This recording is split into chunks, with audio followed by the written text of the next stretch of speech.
Hey, what's going on, everybody? This is Dave Sharpe. Welcome to another episode, Wake Up Legendary. You know what the routine, what the deal is. Let's jump into things. We've got a returning guest this morning. Her name is Kelly Olson. She's a rock star. She's awesome. She was on our show, I lose track of time, but it was probably anywhere between 6, 9, even 12 months ago. And as you can see from the title, and if you're listening to this, I'll read it for you. 1 year and 100,000 followers later, here's Kelly's advice. Kelly, welcome to the show. Good morning. Thank you for having me. I remember when you were on, you are if I remember correctly, an attorney, or were once an attorney and are not practicing anymore. You were recently divorced, and you were looking for you were building and beginning new chapters in your life. And you were somewhat at the beginning of that journey here. You had found us. You were somewhat excited. And, I don't have a crystal ball. I can never tell if people are going to stay excited, are going to stay in the game, are going to continue down the journey. And here you are 1 year later. And as we said, 1 year, 100,000 followers, and you're going to give us your advice today based on that experience. But did I nail everything as far as the last time you were on? And would you give our listeners a brief nutshell of what your beginning looked like, just to sort of encapsulate how you started? Yeah. That was a pretty good summary. It was a pretty good summary.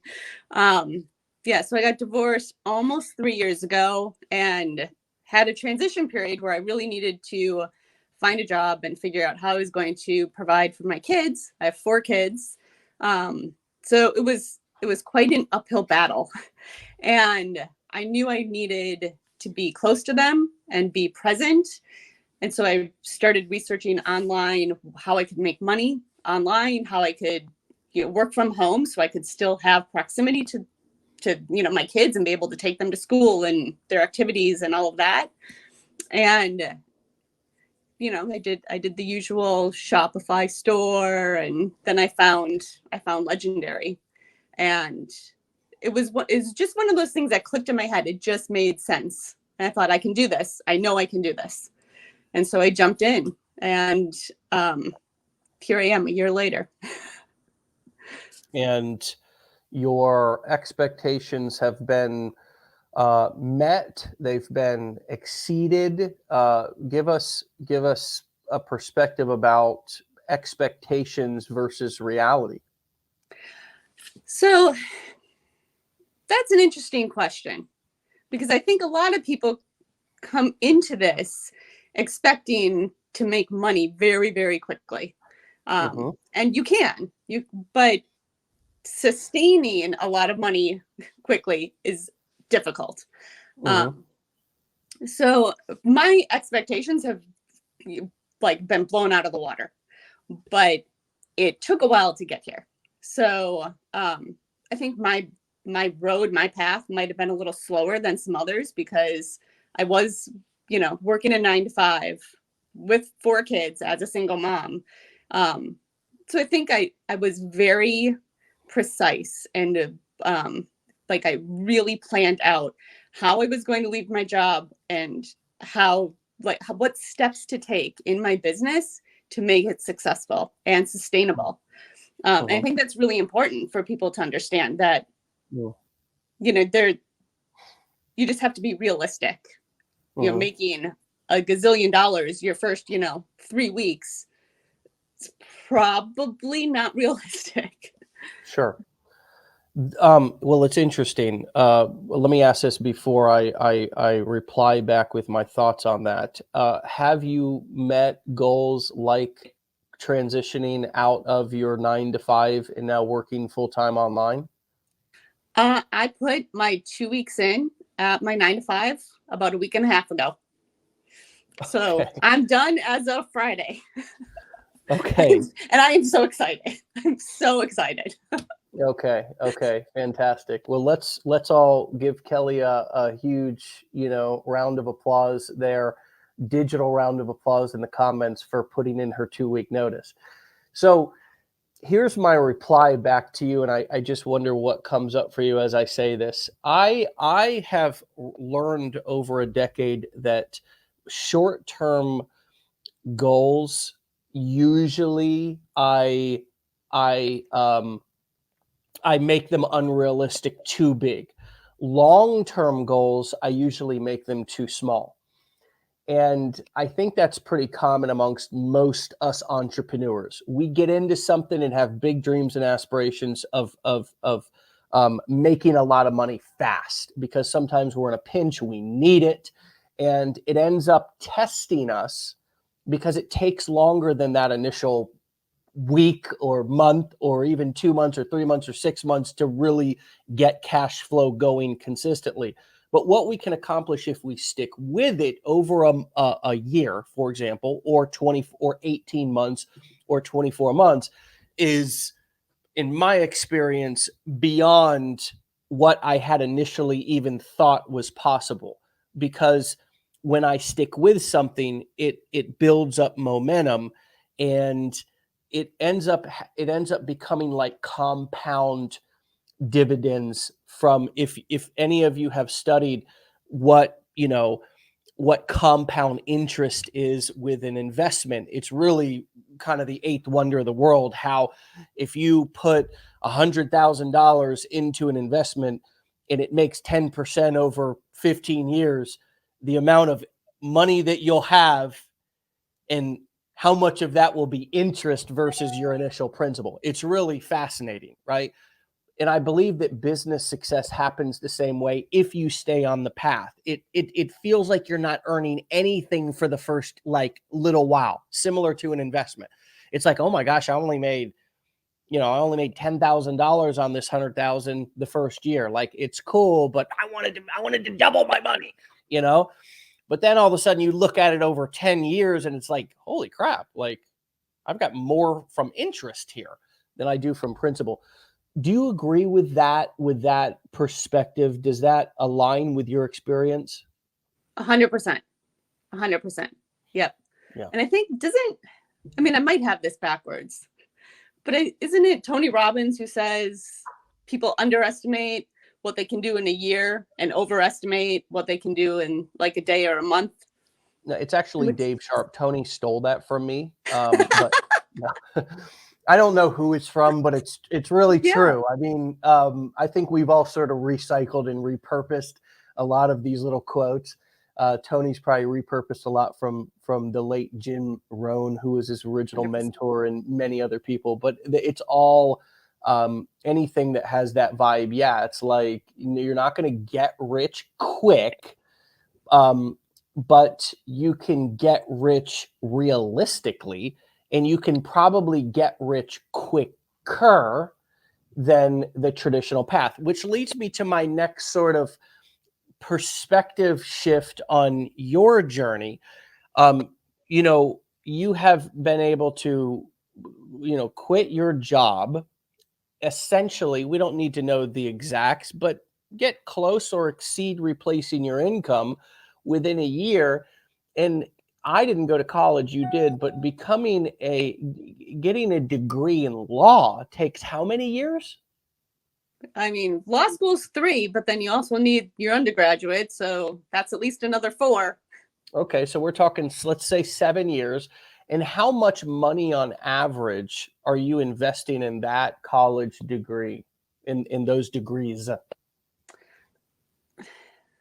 I mean, right now, when I was a lawyer, I was making well over 6 figures. I am on track for that doing this. It's, and it's not in a high pressure law firm where I'm working 8 hours. You get where I'm going with this question. Exactly. It's like you're on the stand and I'm leading the question, right? Of course, you're familiar with that.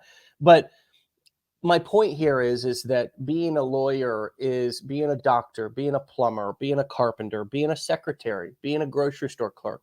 Anything to where you're making an honest day's pay for an honest day's work is an honorable thing to do. And in no way, shape, or form do I ever want to put anybody down who works to make a living. However, when we look at even a year, even 18 months, even 2 years to get on track to even earn 50,000 a year or even earn 30,000 a year. I know people who are surviving on 30, 40,000 a year. I know people who are surviving barely on minimum wage, which is a little bit less than that.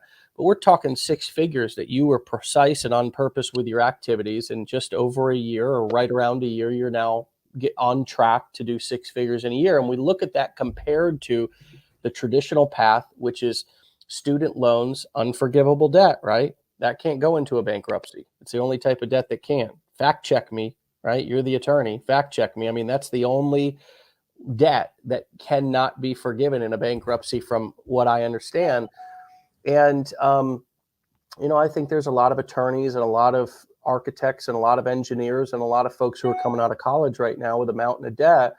And especially from what we just came out of with this pandemic, probably having a tough time even getting work, right? Even going and finding a place to work, right? And here we are with this amazing opportunity that you can be an attorney, you could be a plumber, you could be a carpenter. And if you get online and you get educated from the right people in the right environment, you have an opportunity to develop skills, put them into action, and build a company and build a brand for yourself. And that's what you've done, and it's what many other people have done. So tell us, based on now you doing this for a year, what do you know now that you didn't know before? Oof. So many things. Sure. So many things. Distill them and condense them and consolidate them for us into a couple of key points. So one thing that I really struggled with for a while was, and I'm a huge mindset person, and it's a struggle knowing what you need to do and actually getting there. And so mindset is huge. Like, and I knew that. I guess that's one of those things that I kind of knew, but it just took me a while to figure it out and how to get there. Imposter syndrome is very real. And I think even the first time I was on the show, like I knew what I was doing, but I didn't feel like people would actually look to me for advice or anything like that. And, or like as an authority in the area. But I mean, I'm now helping other people do this, and the confidence builds. Like, but I don't know, another influencer that I love always says success breeds success. And so once you start, you have to keep going and building on it, because it, like you said, compounds. Another thing is reaching out to people and networking. So if you see somebody that, on TikTok or Instagram or on Wake Up Legendary or whatever, and they resonate with you, reach out to them. Like, send them a DM, like ask what their experience is. Start making those connections, because those are really important. What if you're somebody who is hesitant to reach out? What if you have this feeling or mindset that you don't want to bother somebody, or that people are too busy to respond to little old me? I'm sure that I'm sure we all feel that. I feel that sometimes when I'm calling friends, when I'm calling just people just in my personal life, like, oh, I don't want to bother them. You know what I mean? Like, even though they may be thinking that too. And a lot of people say that. I know you're busy, Dave. I don't want to take too much. They say that to me too. And I'm like, oh, no worries, dude. I was just sitting here, having a cup of coffee. How have you overcome that? Or how do you overcome that feeling small, I guess, and feeling like a small fish in a big sea with sharks and whales in like you're like Nemo, you're like swimming around and you're like a little fish who's getting bounced all around, feeling unnoticed and unseen, and maybe like you don't matter. How give us a perspective into somebody now who does have people reaching out to you. And how do you feel when you see somebody who reaches out and wants to connect? So I definitely still feel like that sometimes. I guess what I've sort of come to is you reach out to people, and I mean, if somebody reaches out to me, I love that, because then I can try to help them in some way, like, and I hope that I do. But it's, I guess when I reach out to other people, I just have it in my head that if they respond, that's great, right? And then that's sort of meant to be. Like, if they don't respond, then that's okay. Like, I don't take it personally. I think I used to take it personally. I don't take it personally. Maybe they are too busy. Maybe they missed the message. Maybe reach out to them again. Like, it's a tricky thing to overcome, but you just have to jump in. It's sort of like making your first TikTok. Like, you just have to turn the camera on, jump in and do it. Yeah. And not worry so much about what other people are thinking, because most people want to help. So much of that is easier said than done. However, there is no easy way around it. You do build. My way of saying self-esteem, breed self-esteem, is that self-esteem is the bedrock of success. And back to your point, we can talk about the mechanics of marketing here in a second, but back to your point on the dynamics, is that self-esteem is the bedrock of success. And what that means to me is that if I practice something and become better at it, I feel more confident. And the reason why I believe many people do not experience success similarly to they do not do things that are on their bucket list is because those things scare them. For example, jumping out of a plane. For example, going on vacation to a different country. For example, walking up to the girl or the guy in the restaurant or the bar and saying, "Hello, can I get your number?" We experience a lot of pain in loneliness and isolation. And a lot of what I consider, and I think many of us would say, the worst in life is regret, because we don't overcome the fears that we have about doing something. Whether it's for many of us in business, how many of you, I wonder, just if there would be some, we could know that we're in a safe place to be honest right now, would say that there's been one or two specific things that have held you back for years in your online business. For example, getting in front of the camera. For example, running a Facebook ad. For example, launching a TikTok profile, right?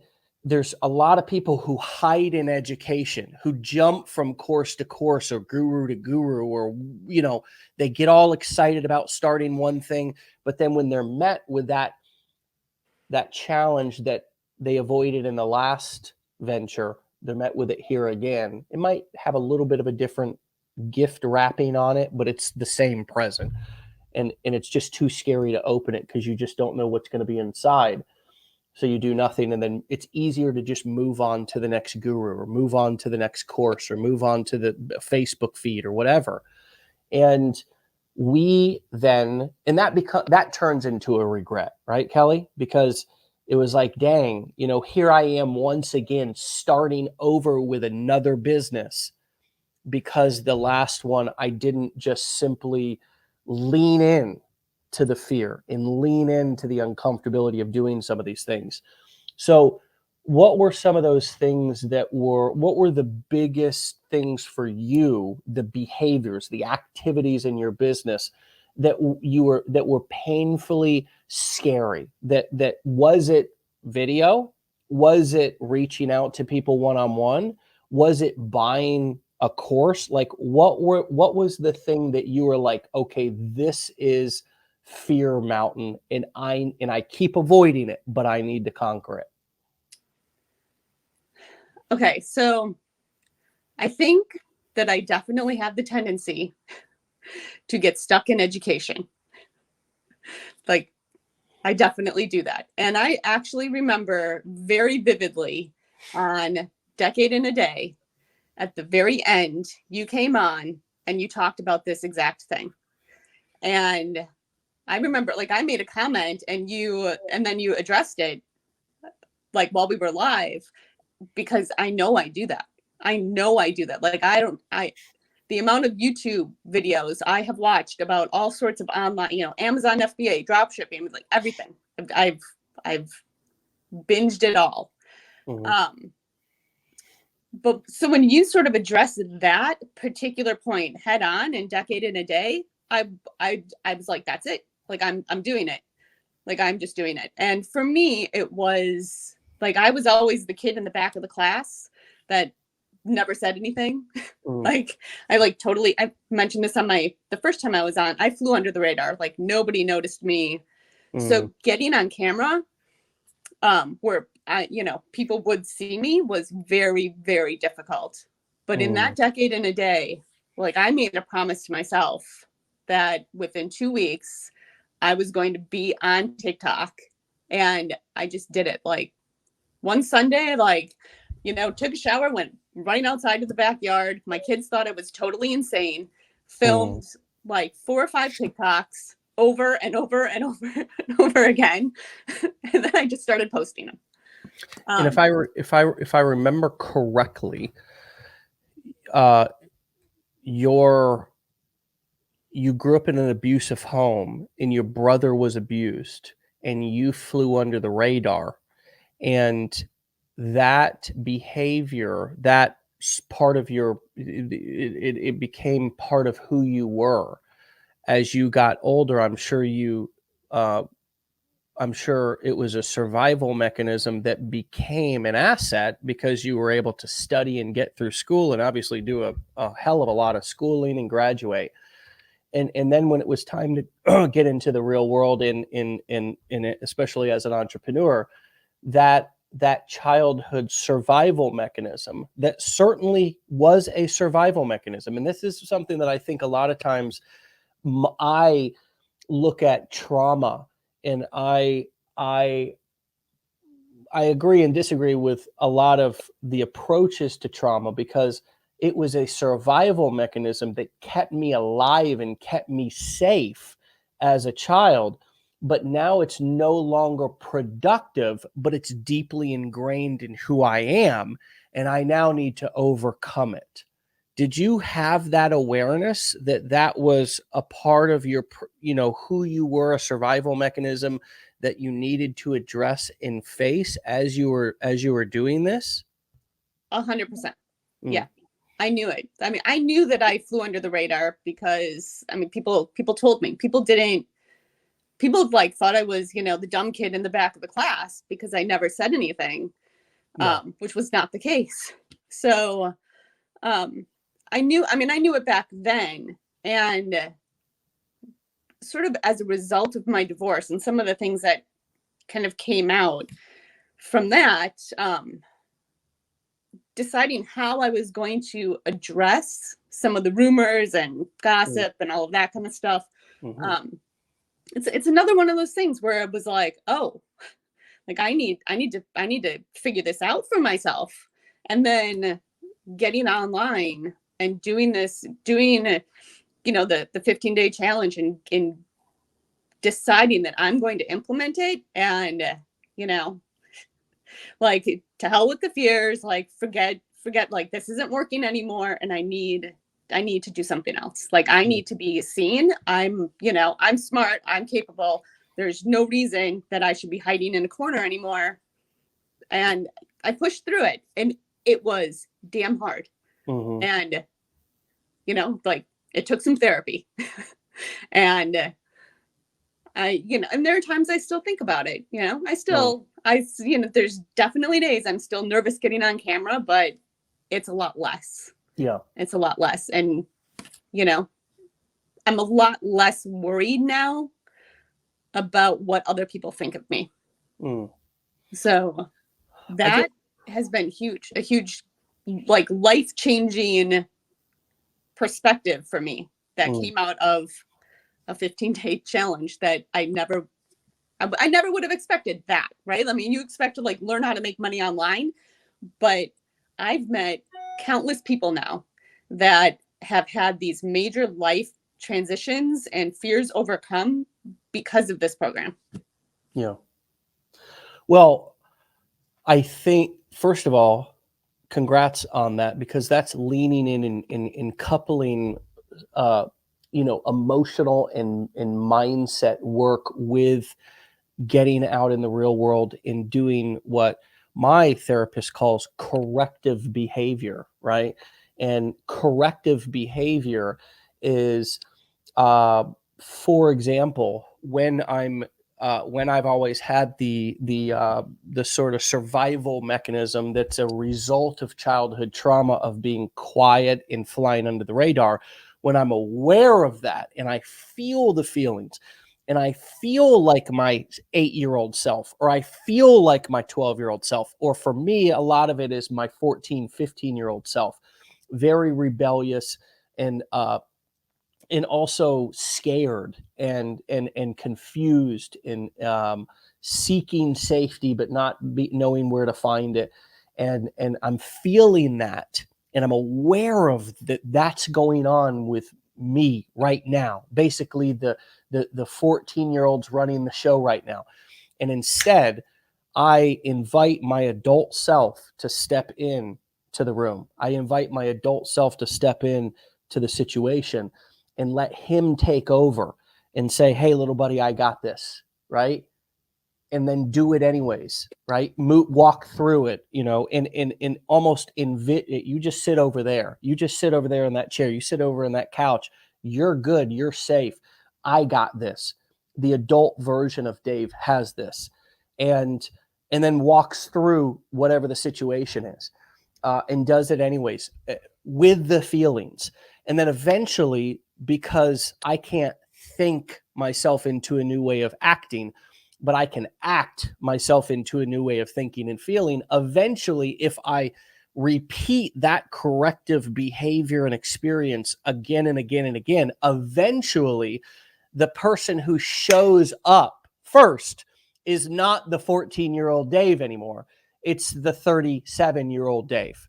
It's the adult version. And that happens almost magically. It's my brain rewiring itself. It's me healing old trauma scars. And I think that for many of us, we think that we are incapable and we think that we are a failure. But very simply, it is old survival mechanisms that are no longer productive for this situation. And likely it's the child version of ourself who's running the show. And we need to step in and take over the adult version of ourselves, even inexperienced, even never done it. We need to say, I'm going to walk through this with you. And it's a conscious and as you said, an on purpose behavior. You said you were very precise and on purpose with your business. And I imagine this is an example of what that is. And I like to add context because a lot of people try to be on purpose. They try to be precise, but it's old skeletons. It's old trauma. It's old habits and behaviors that have now become the software, aka the unconscious programming, the software that's running the show. And we do. I imagine that so many of you have tried so hard. You have tried business after business. You have tried thing after thing. And it just always seems to result in the same result, which is some sort of a pattern. And I don't know what it looks like for you, but it's some sort of a pattern. Kelly, it could have easily been that you just said, you know what? I'm not an extrovert, or whatever story you may have told yourself. But really, that wasn't it at all. It was simply childhood trauma showing up, flying under the radar, and your adult self needed to walk little 6 or 7 or 8 or however old you were, 5-year-old Kelly through the situation. And now I would imagine the adult version of Kelly shows up most days first. Is that right? 100%. It's I mean, like I said, it's life changing. It just really is. It's taking responsibility for behaviors that you have, that even if you don't understand how they were created or why, taking responsibility for those behaviors and how you're going to now address them or work with them. I mean, maybe like there's certainly plenty of things from my childhood that I like, and Sure. left those perfectly intact because they work Sure. for me. Sure. But taking the responsibility to change the parts that don't work, that's difficult. It's a really difficult and challenging thing. But if you want something that you've never had, you've got to do things that you've never done.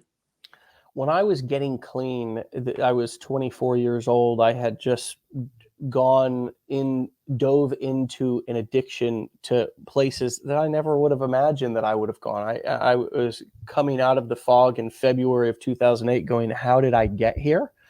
And I just couldn't make sense of it. I came from a good family. They had good values, good parents, and I just couldn't make sense of it. And there were some specific trauma points that happened in my life. And I didn't learn about these till later, but somebody came up to me and said one of the most powerful things I've ever been told, which is, and this was of course me trying to get clean. It was my recovery, right? And they said, Dave, you're not responsible for what happened in the past. You're simply responsible for your healing and your future. And for me, that made a lot of sense because I didn't need to, I could put the hammer, I could put the punching gloves down and stop beating myself up for the past. But I could become curious and I could become diligent about figuring some things out and learning about myself. Why are these patterns in my life? Why does this keep happening over and over again? And for many of you, it shows up in relationships. It's like, why are relationships failing over and over again when I'm giving everything that I have? Right? Why do I continue to attract people who are abusive? Why do I continue to attract narcissists? Why do I show up and have certain behaviors? We have to look at our side of the street too. But I think for me in business, it shows up because I get to see people. I get to see patterns showing up in people. And again, that for me is similar to you, is the most powerful part of this process, because I don't get the money and then become the person. I become the person and then I attract the money. And that's why so many folks who win the lotto or come into a lot of money or broke some years later quickly is because they didn't have that they had all of their old habits that made them broke, right? That made them have a dysfunctional lifestyle. And then they came into all this money and you think that money is going to solve your problems, right? I mean, I was listening to an interview with Mike Tyson and he said, look, I made $400 million. And I even knew that many of the boxers that came before me ended up broke as well, because there was many generations of boxers before Tyson. Tyson was hot in the 90s. And he said, but because my upbringing, because my financial literacy, because of my trauma and my habits and patterns, I could not stop myself. I could not help it. And now that I'm broke and I have a lot less money to manage, I'm going to therapy and I'm healing a lot of these parts and I'm a lot happier. And maybe I'll build it back, maybe I won't. But there's a big clue to success in those words. Somebody who made $400 million, not generated, and I'm talking about somebody who made $400 million and is broke now. this can be the most powerful process, and you can combine the success of your business and the healing of trauma and old scars and development of the best version of yourself. You can combine all of that together into this process. And I think that's what keeps me passionate. It's not because one can make $1 million, because I honestly know that if you made $1 million and you had shitty habits and old software, that you're just going to lose it anyways, and it's going to result in a lot of pain. But because here we talk about the shit that we're talking about right now, which maybe encourages somebody to also look at this mental and emotional dynamic side versus just the mechanics, I think that's, for me, what legendary marketer, what this community, what these conversations, why they're so powerful. And I think what makes, I think, our success rates here higher than the average course or whatever company is because we're not just talking about sell, add, skill, talk to more people. We're saying, what is inside of you that is keeping you in a loop of self-destruction? Why are you self-sabotaging? Because the common denominator in all the businesses that you've done and the courses that you've done and relationships that you've been in is good old you incorporated.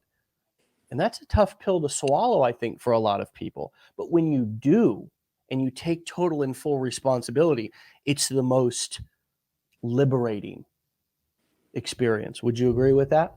100%. 100%. It's almost like this sense of freedom, because you've just decided to, like, cut the cords with it. Like, that was tying me down, and I'm going to cut the cords. And then you kind of are floating around like, well, now I get to do anything.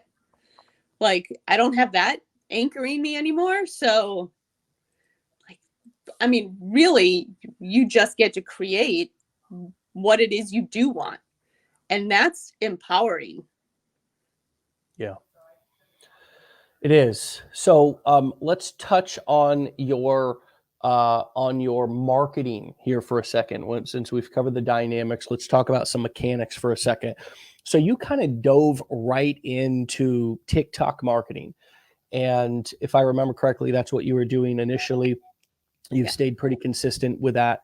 What would you say are a couple of big things that you learned that were sort of things that you would recommend others avoid? And then we'll talk about a couple of things that have worked the best for you. Like if your kids were sitting here and they wanted to do the same business that you're doing, what would be the couple of things that you would tell them to avoid? Say the two things. Say you could only give them two things to avoid, and two things that have worked really, really well for you, and they're sort of secrets to your success. One of the things to avoid is trying to talk to everybody on TikTok, because if you try to talk to everybody, you're talking to nobody. So one of the things that has helped is to counter that is to sort of focus on who's sort of my target audience, who is resonating with me, who do I want to help, because that will target your message down, and you'll attract those people that you want to work with.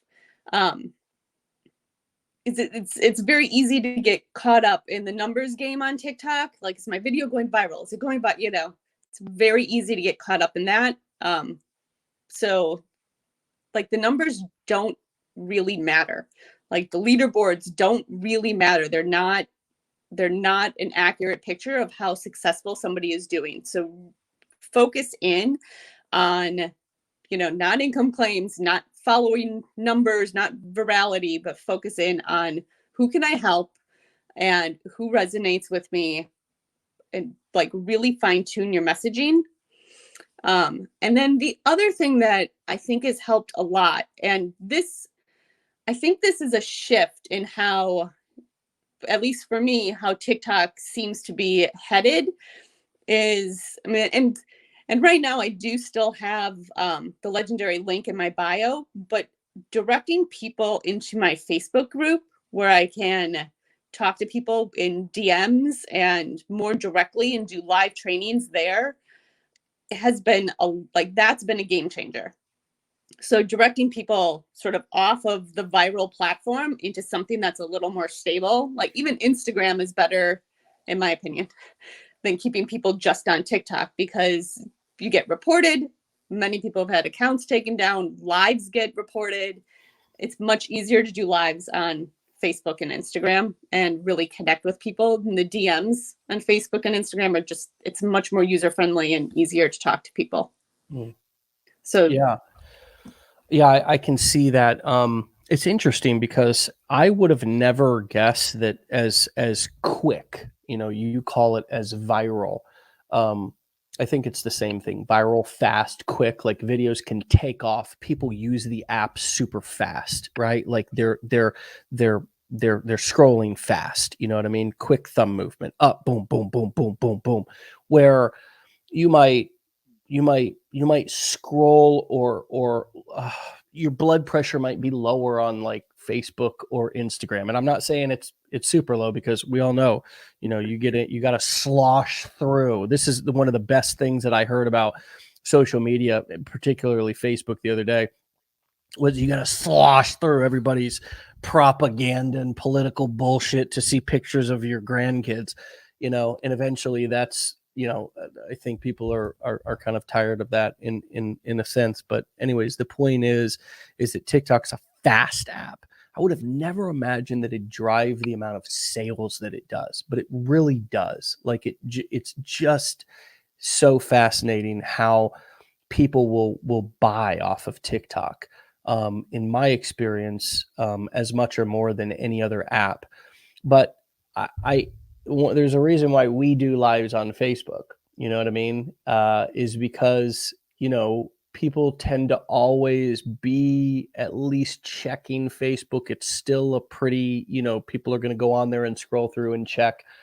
But we also get people to subscribe to our text list as well, so we can send a text notification. We've got thousands and thousands and thousands of people on various different lists that we can reach out to them on based on what we're doing. And so yeah, I mean, I can see the Facebook group thing. I think the downside of Facebook is that it's easy to get lost on the platform in crap. But the truth is if you can get people interacting with your post, then your post will show up high on the news feed, and your group post will show up high on the news feed if people are interacting with your group. And so my additional tips would be, and I know a few other people who are doing that, sending people to Facebook groups and beginning to build a community, a mini or micro community within Facebook, in addition to collecting emails, and in addition to collecting text, if you're building a text list, which I think is smart. And Community is the text platform we use, and it's fairly inexpensive to use, and it has super high open rates. But my recommendation for the Facebook groups is to do things it's the same as all platforms. Do something to get people to engage with your post. Run, ask questions, offer to do a free training on something specific that's super appealing to your target market. And then tell them to comment if, yes below it. If I get 100 comments, I'll do it, just to get people engaging with your post. So when you do go live or you do post something in your Facebook group, people are seeing the post. Okay, so you gave us kind of 1-in-1. Anything else that you would avoid doing that now that now 1 year later? Okay. I think one of the things, I mean, it's sort of shiny object syndrome. I think one thing to also be very careful of is how quickly you jump from program to program or try to add new affiliate offers in. Like, don't add those in on the front end, like make sure that you're collecting emails, and add your additional offers on the back end in emails, because I think we go over this even in the training. If there's a lot of links in your profile, like in your bio, people don't know what to do. They don't know what to click first. They don't know what it is you're actually recommending. So keep it to one program that is your like upfront offer, and everything else in the email list. Yeah. Yeah. And I would even add to that, I've seen people's profiles get harmed when they're pitching a product or program right from their profile, right? Instead, offer a free training, offer a free download, offer something free for them to opt in. And then once you have their email address, give them a call to action in your bridge page to click the link below, and even add curiosity to that. Don't go overselling on your bridge page video, because if you're doing affiliate marketing, your number one goal is to get them to click your link so they get tagged and cookied to your affiliate link. So if they buy, you get credit. And I see so many people selling from their like TikTok profile or their Instagram profile, selling the product or program. And it's like, is all people do there is they say, well, what was it? Let me watch that again. And then I'll go Google it, or I'll keep it in the back of my mind. And then if I hear other people talking about it, maybe eventually I'll go and buy it or click on it. But even if you're selling your own product, free, click and even make whatever the product is a free video. Like if you're sending somebody to a sales page, go watch this free video that will reveal the XYZ, the business model that I've used, that will break down the number one income engine that I recommend, that will show you exactly how the strategy that I use, that I recommend to train my dog, the strategy that I use to get more sleep, right?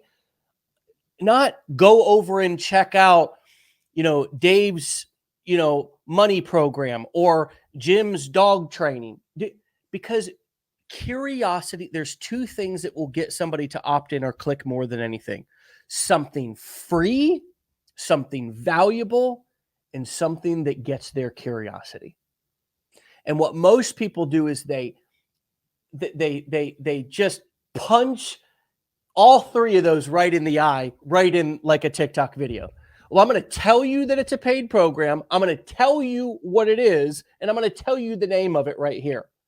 So why would they go opt in? Why would they watch your bridge page video? Why would they sit through the sales video, which you need them to sit through the sales video to get sold?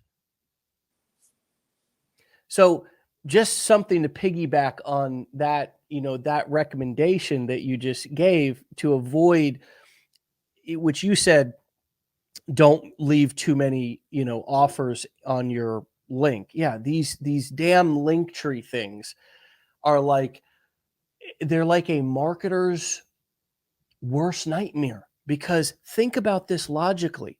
A person doesn't know you or what the hell you're talking about, doesn't know how to make money online, doesn't know how to sleep better or get their child to sleep better at night, doesn't know how to get their dog trained, doesn't know how to read faster.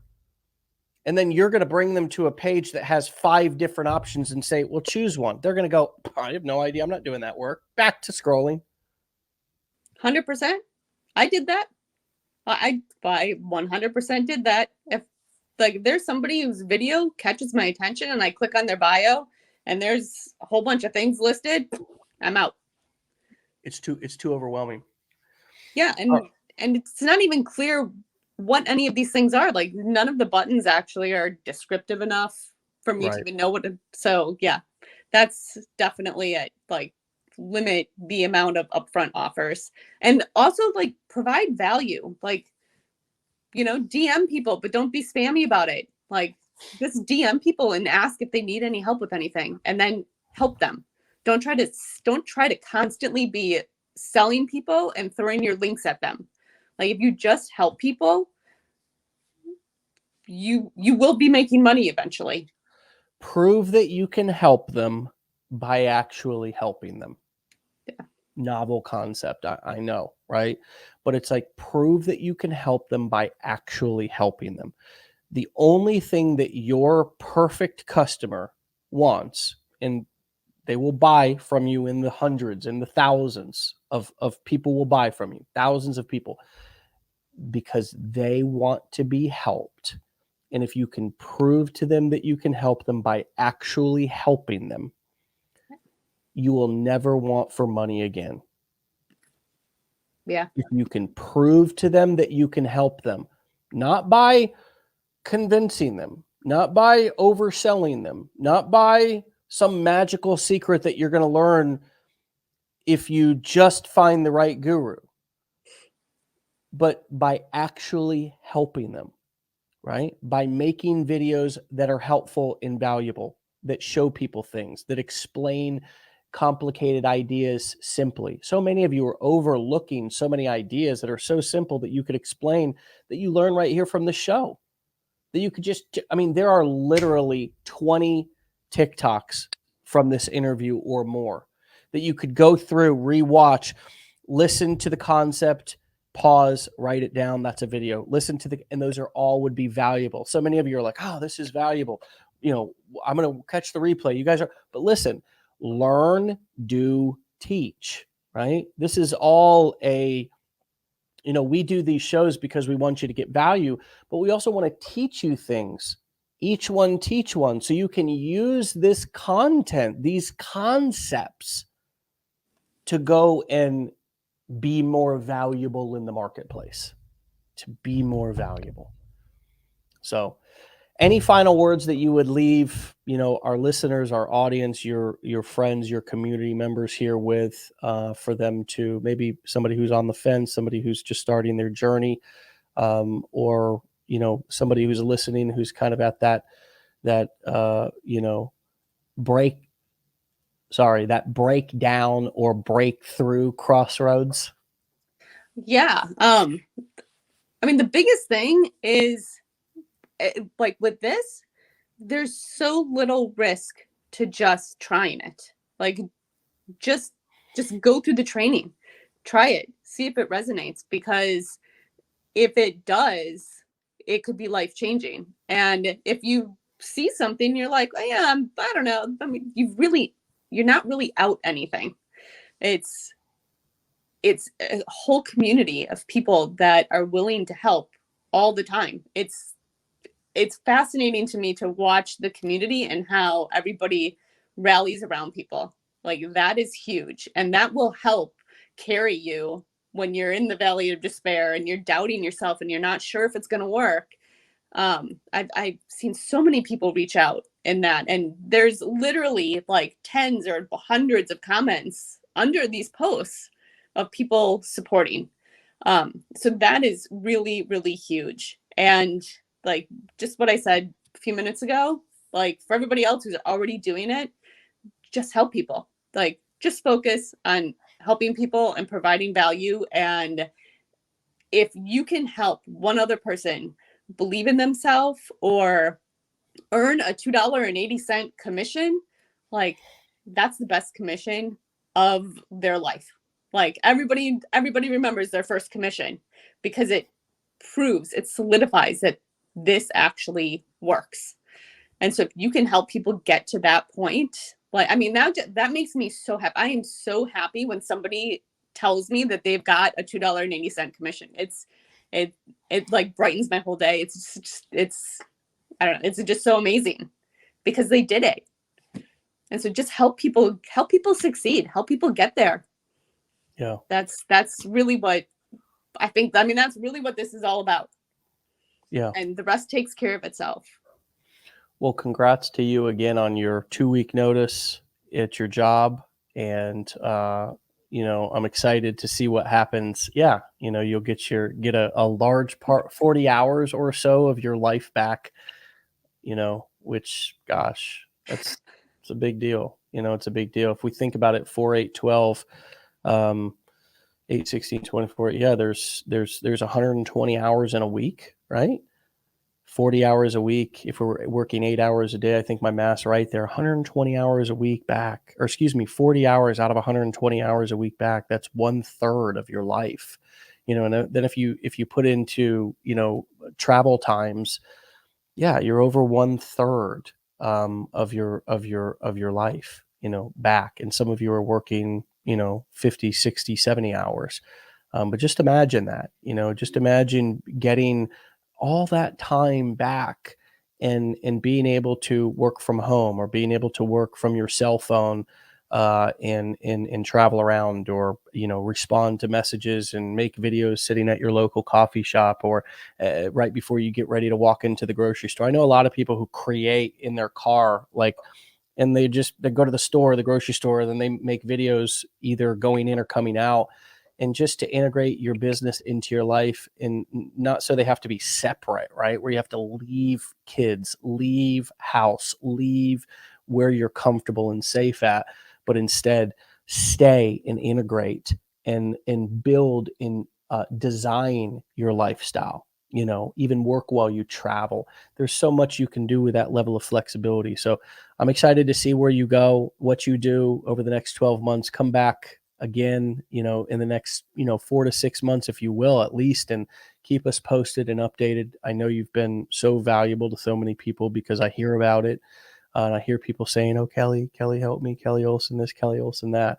So it's just amazing to see somebody go from, no one knowing you, being, afraid to reach out to somebody, to be somebody who people are looking up to and following and leading, and being a great example for your children, and, really kicking off this next chapter of your life in an amazing way. So keep up the great work. Thanks for coming on and delivering so much value and being a part of our community. Thank you very much. Thank you for having me. I'm like really grateful for the whole opportunity, the whole thing, everything. Like, it just really shifted my whole life. So I'm very grateful every day. Nice. All right, Kelly. We'll talk to you later. Okay. See ya. All right, my friends. You can follow Kelly at Kelly_Olson on TikTok. If you haven't connected, followed her, then do so. She's 1000% amazing, awesome, has always been, and still is. And I can imagine we'll just keep getting better and better as time goes on. So, my friends, we will see you back here tomorrow for another episode, as always, right? 5 days a week, rain, snow, hail, allergies, COVID. I better not say that. I might get flagged. It doesn't matter what's going on, man. We're here each and every day, showing you what's possible, reminding you what's possible within you, and encouraging you to step into the best version of yourself, which, by the way, is already there. I don't give you that. I'm not, I'm not your savior. I'm not your guru. We just have the tools, the picks, the shovels to go into the trenches of the belly of, the core of your onion, and help you to peel back some of the layers, so you can discover who you truly are and who you truly can be, with some good support, some good information, in the right environment. So get out of here, be legendary, have a fantastic day. We'll see you back here again tomorrow.